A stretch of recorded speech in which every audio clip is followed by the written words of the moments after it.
মানে মাল বাঁকা হয়ে গেছে।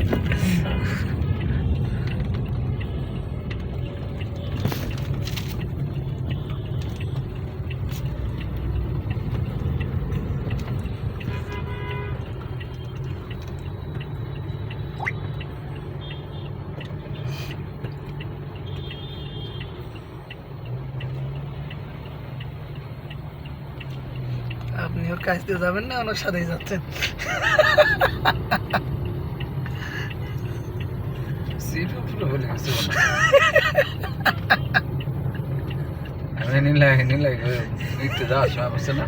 চিপস বললে আর খায়া নেবেন না, এক বস্তা চিপস মানে এই এক গাঁটটা হ্যাঁ রোডের মধ্যে পড়ে রয়েছে।